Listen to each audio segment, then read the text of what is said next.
McGraw-Hill Ascent Audio presents the Digital Selling Handbook. Grow your sales by engaging, prospecting, and converting customers the way they buy today. By Bill Stinnett. Narrated by Bill Stinnett. Publisher's note. In this audio edition, you'll hear references to figures present in the print and ebook formats of the book. For Terry, Ashley, Ryan, Hannah, and David. Introduction. It's been almost 18 years since I had the privilege of publishing my first book, Think Like Your Customer, McGraw-Hill 2005. It was truly the fulfillment of a lifelong dream.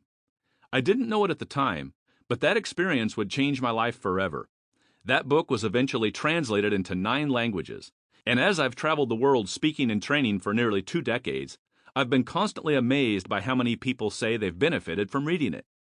2 years later, I published Selling Results, McGraw-Hill 2007, which expanded on the first book and provided an extensive set of sales tools for applying many of those original ideas. It became the foundation of our Sales Excellence Core methodology, which has been adopted by organizations and individuals in over 40 countries. For an average kid from a tiny town in the mountains of Oregon, this whole journey has felt a bit surreal. Of course, I always hoped all of this effort would produce some return on time invested. But the personal satisfaction of seeing so many people apply these ideas to sell more, advance their careers, start businesses, and change their lives has been utterly overwhelming. I fully expected I would keep on publishing a new book every couple of years, but then something extraordinary happened. I got married. I've often joked around by saying, number of books published before being married with kids, 2. Number of books published since being married with kids, 0. But I wouldn't change it for the world. I feel blessed beyond imagination to be married to my best friend, Terry. She's truly the love of my life, and we have the privilege of being parents to 4 wonderful kids. This time has been the most rewarding and satisfying period of my life. But now, after all these years, it's time to publish again.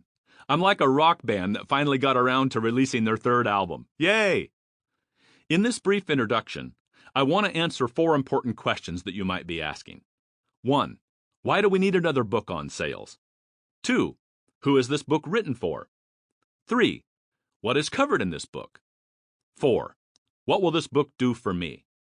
Let's take a look at these questions one at a time. Why do we need another book on sales? Over the last 80 years or so, literally thousands of books have been written on sales and marketing. Why do we need another one? It's very simple. What the most effective salespeople and business owners are doing today to attract, prospect, convert, and close new sales opportunities has changed pretty substantially over the last few years. Oh, you can still use some of the same tactics you were using in 2019 to find and close some business today. You can even automate many of the sales motions you used to do by hand so you can dramatically scale the number of people you approach. But I'm just not comfortable with the only strategy for selling in today's market being simply swing harder.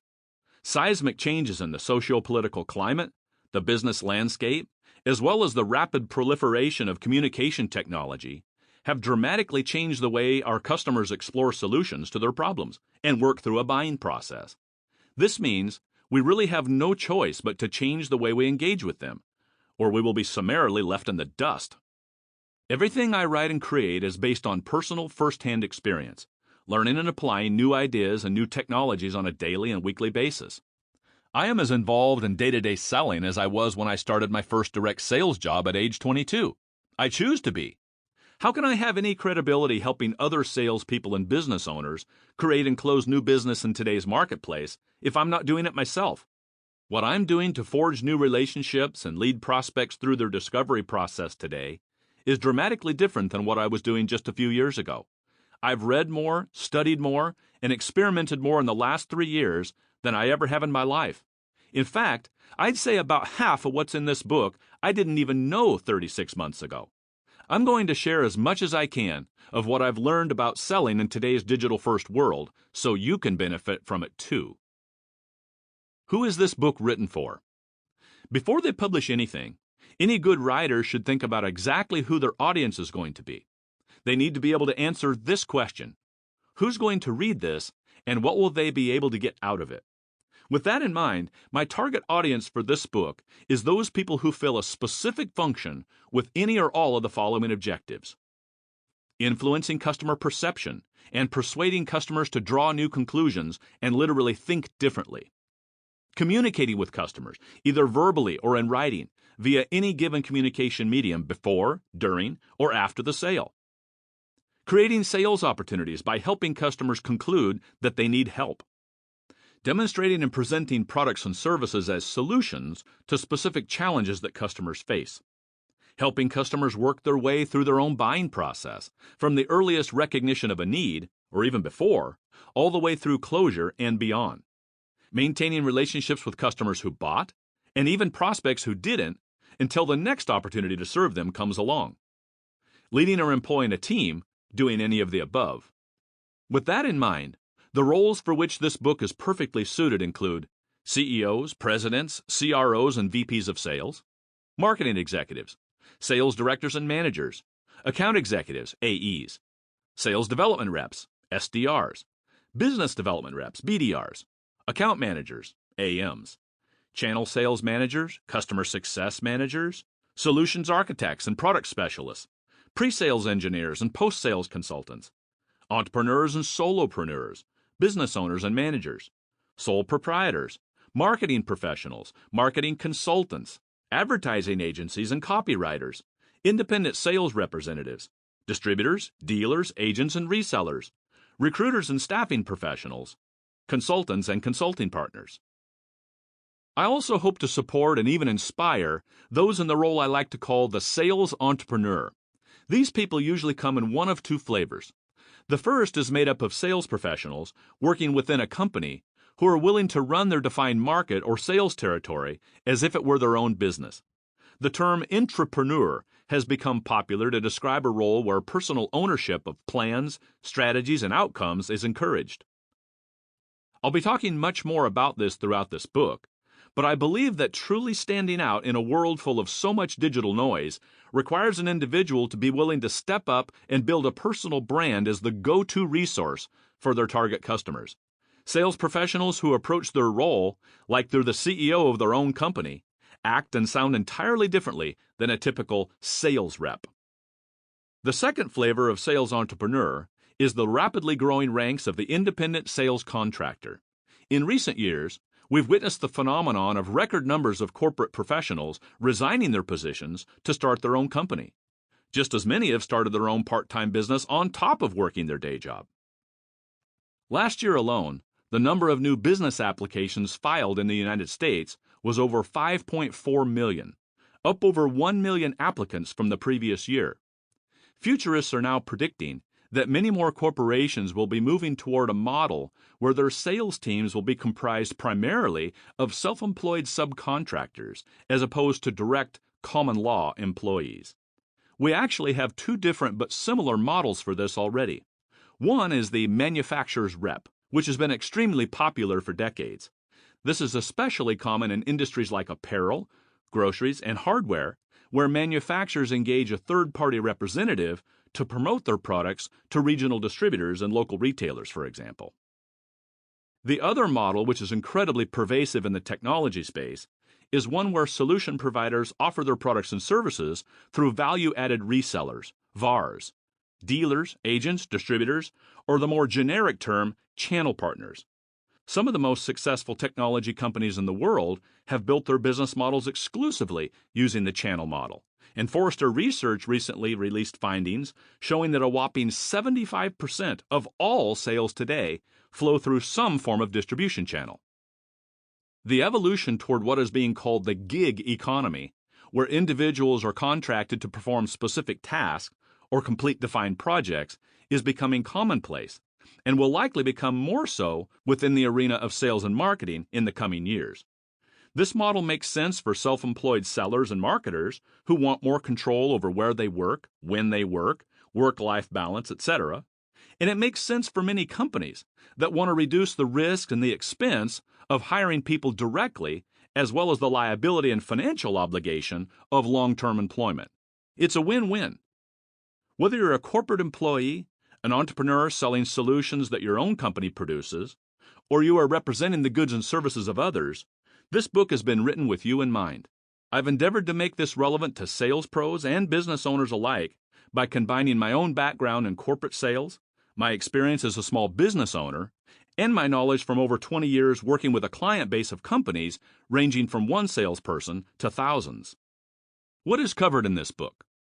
The scope of this work encompasses the best practices of selling digitally from the very earliest stages of a sales opportunity through closure and far beyond. It covers how we can use technology and digital assets to build and nurture what I like to call e-relationships with our past, present, and future clients. I specifically chose not to go deep into an expose of sales automation and enablement technologies for two major reasons. First of all, that's not my primary area of expertise. There are plenty of authors and experts who specialize in evaluating and recommending sales technology platforms.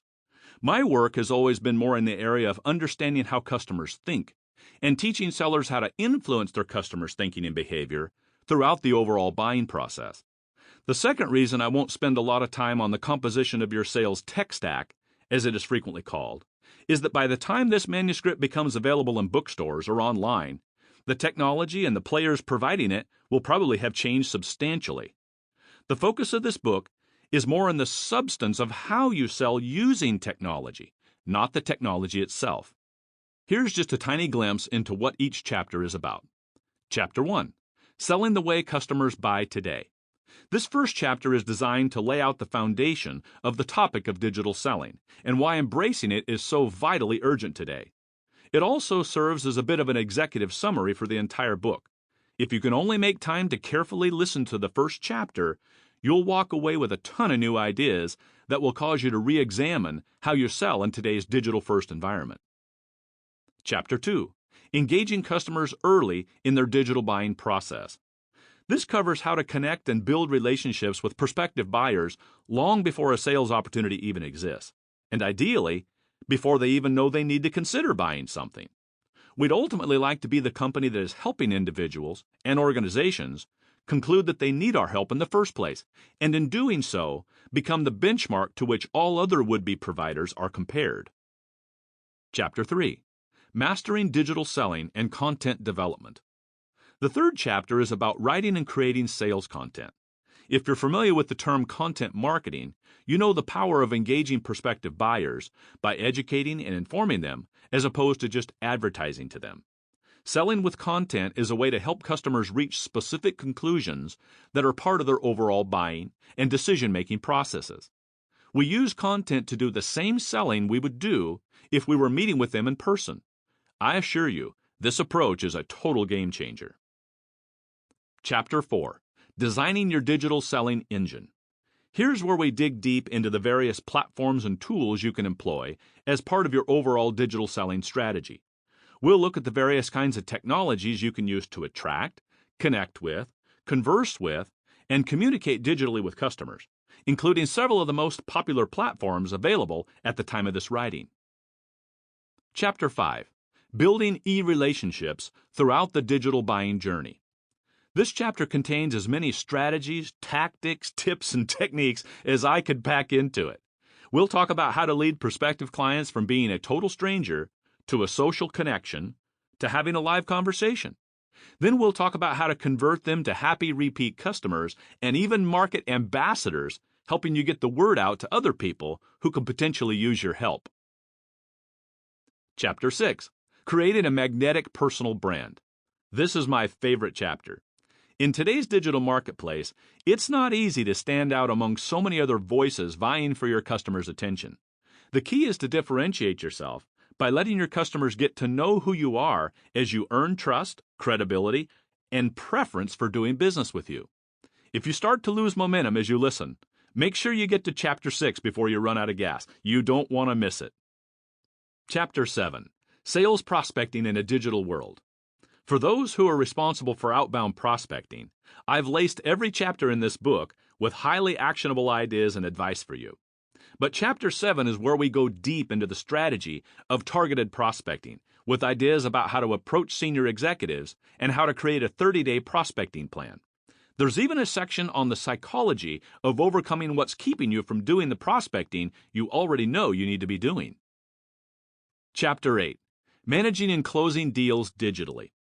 Digital selling is often thought of as technology-powered prospecting and using social media for lead generation. In this final chapter, we'll explore how to use digital assets and the latest communication platforms to move opportunities forward through all stages of the customer's buying process, even when you don't have the opportunity to talk to all the key stakeholders in person, on video, or via telephone. What will this book do for me? The purpose of this book is to intentionally change the way you think about the profession of selling and how you communicate with your prospective clients in today's digital world. We're going to explore a variety of ways to leverage digital communication channels throughout the entire marketing and sales process. You'll learn how to find and create more new sales opportunities using the latest in digital selling technologies. Influence perception about the value you can deliver for prospective buyers in your market to generate demand for what you offer. Build relationships and rapport with prospective clients even before they know they need anything. Align and position your products and services in the mind of your customers as the ideal solution to help them achieve the goals they already want to achieve. Write better emails, social posts, articles, and other digital assets that can be used to attract prospective clients and the substance of your prospecting outreach. Leverage the latest in social and other digital technologies using a variety of media to reach and develop connections with an unlimited number of potential customers. Foster relationships with prospective buyers who are ready to buy today, as well as earn trust with those who may be prospects in the future. Establish yourself as a resource for information and answers that draws prospective clients to you when they need your knowledge and expertise. Put together a strategy for reaching out to targeted prospective clients that is designed to help you stand out from the crowd and get you noticed. Improve your average win rate and close more of the sales opportunities that you choose to invest your time in. Before we step into the first chapter, I want to congratulate you for taking this initiative. At a time when some companies are cutting back on investing in career development for their sales teams, I applaud you for making the time to invest in yourself. If you're a business owner, you already know that you have to make yourself better if you want to achieve better results. And if you're leading a sales organization, this is an opportunity to capture a vision of what's possible for your team at the next level. What's in this book represents a departure from many of the tired, outmoded sales and marketing practices of yesteryear. I'm on a mission to eradicate bad selling that is simply being automated and executed at scale. You're about to be challenged to completely rethink how you sell using digital media for communicating with your customers. Let's go. Chapter 1. Selling the Way Customers Buy Today. As a guy who's been around sales and entrepreneurship for a while, I can confidently say that the foundational truths of selling have never changed, and they never will. At its root, business involves a buyer who needs or wants something and is willing to trade either money or something else of value to a seller who can provide it. Marketing and sales are simply what the selling party does to try to find or attract a prospective buyer, and then facilitate the transaction. This simple definition applies far beyond what most would consider traditional sales and marketing. It describes just about anyone who promotes, endorses, or recommends anything to anybody. In today's world, the vast majority of that promoting, recommending, and selling happens digitally. Whether you're a sales or marketing professional in a large corporation, or an entrepreneur running your own company, or even a volunteer seeking support and donations for a nonprofit organization, you're selling, whether you charge money for it or not. Selling and persuasion are natural and vital components of how we function as a society. As Thomas Watson, longtime CEO and chairman of IBM, put it, nothing happens until somebody sells something. Throughout this book, I'll use terms like seller and buyer, salesperson and customer, or supplier and channel partner, but what I'll be describing is the relationship between two people or entities on either end of an exchange. One of them promotes and delivers a product or service, the other consumes or resells that product or service, which could actually be a subscription, a membership, or just the adoption of some idea or opinion. Unfortunately, a myriad of research studies, as well as the personal experiences of anybody selling pretty much anything in the modern world, reveal that today's would-be customers are becoming increasingly sales-averse. That's entirely understandable.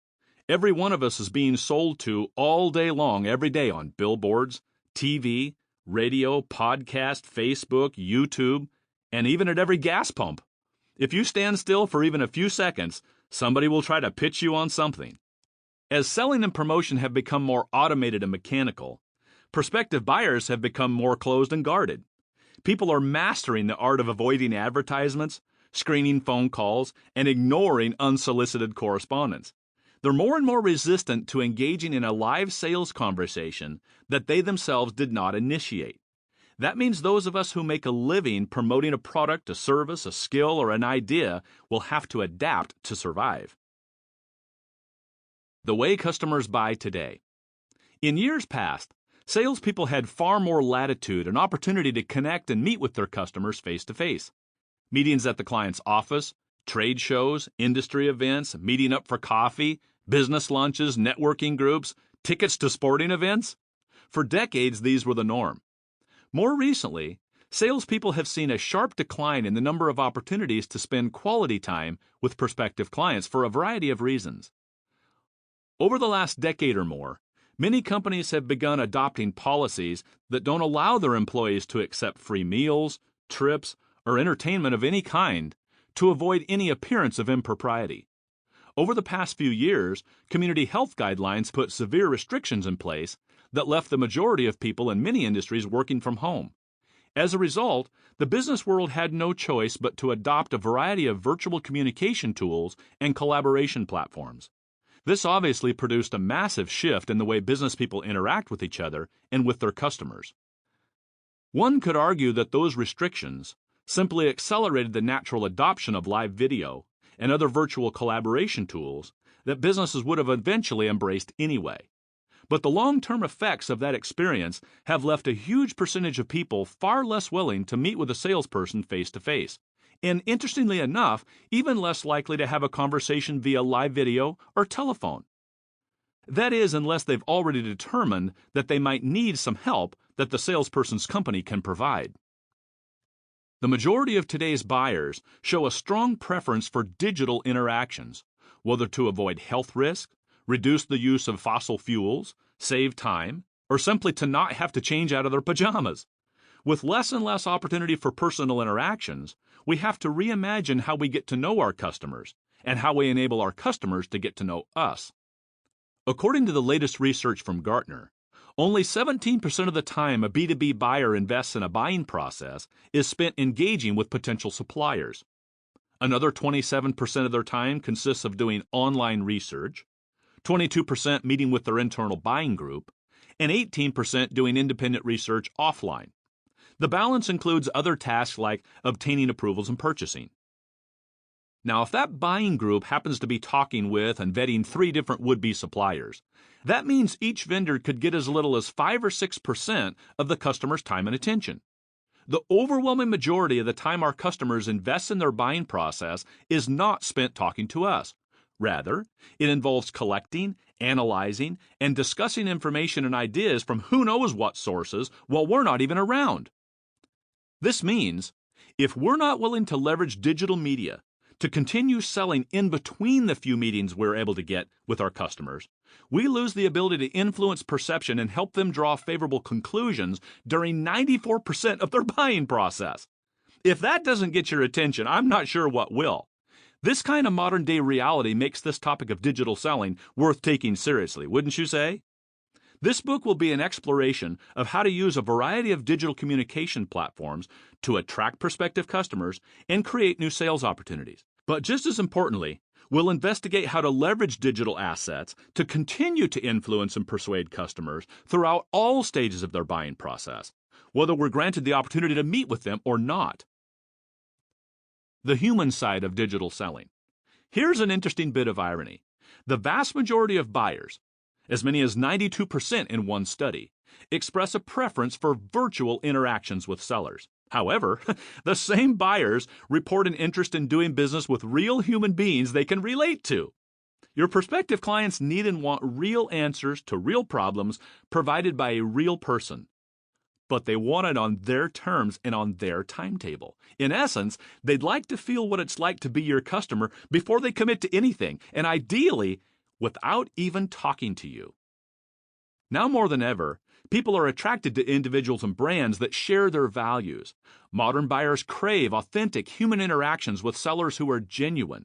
They're inundated with communication and advertising impressions, but at the same time starved for actual care and attention. It seems the more virtual our world becomes, the more we appreciate what's real. What makes sellers attractive is their willingness to provide knowledge and information that helps would-be customers make decisions and draw conclusions on their own. Buyers seem to look at every potential supplier and ask more than just, "Can you sell me fill in the blank?" They want to know, "How can you actually help me decide what I need to buy? And what else can you provide beyond just the commercial transaction that will help me?" It seems guidance and advice have become just as powerful differentiators as features and pricing. All the anecdotal and empirical evidence shows that serving is the new selling. Today's buyers are looking for more than just a source to buy from. They want a resource to learn from. From my seat, as a sales and marketing consultant and trainer to some of the world's most well-known organizations, the biggest mistake I see companies make is throwing their resources behind digital marketing and social channels to deliver the same old, worn-out, seller-centric message that their customers have been numb to for years. Here's an idea worth remembering. Your customers have not only changed where they buy, they've changed how they buy. Don't approach today's communication channels with yesterday's sales and marketing strategy. If effective marketing today was simply a matter of switching advertising channels, from print ads in magazines to LinkedIn ads, for example, that would be easy. If outside salespeople could suddenly fill their pipelines to overflowing just by embedding a short video into their emails, or maybe sending a video via direct message through LinkedIn, there would be no need for a lot of what's in this book. Granted, changing the medium or the delivery mechanism of your outreach can measurably improve results. We'll be talking extensively about that as we go. But I honestly believe the big opportunity today lies in radically changing what is written or said within your sales and marketing message, not just how you deliver it. The substance of what you communicate digitally has the power to influence and persuade. It can also give your prospects a glimpse of who you are as a person when it's designed to do so. A big part of digital selling is empowering your customers to learn about you and how you can help them even before you have any personal interaction with them. We'll talk much more about this in the coming chapters. 8 truths about digital selling. As I see it, there are at least 8 truths that help distinguish digital selling from whatever we want to call the kind of selling we did before everything went digital. Let's briefly talk about each one of these truths to further define what digital selling is and what we need to do to embrace it. 1. Digital selling is for anybody who is promoting anything. Admittedly, not all marketing and promotion today is digital. Traditional media are still alive and well in many industries. They would be defined as channels that existed before the rise of the Internet, which includes newspapers, magazines, billboards, radio, broadcast TV, and direct mail. But nearly every business in the modern world, with the exception of something like a roadside stand, is using one or more forms of digital media to attract or transact with their customers. This includes everything you see online: websites, search engines, digital advertising, social media, video streaming services, online discussion forums, and even Google Maps displaying a business profile. Digital buying goes far beyond just ordering books or shoes or groceries. The latest studies show that as much as 98% of all enterprise purchases, even capital expenditures and long-term contracts, start with online research, even if the transaction itself happens offline. Our customers aren't just using the internet for their upfront research. The Gartner Future of Sales 2025 report predicts that by 2025, 80% of sales interactions between buyers and sellers, even in the business-to-business space, will occur through digital channels. Here's another startling reality. The average person spends nearly 6 hours a day on their smartphone. That's over 90 full days of the year.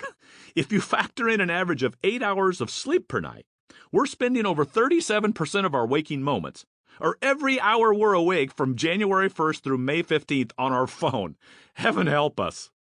In light of the way we live today, I think we can easily conclude, if your prospective customers can't find you or get to know more about you from their smartphone, you basically don't exist. Whether you're selling enterprise IT solutions in a corporate environment, running your own advertising agency. Sample complete. Ready to continue?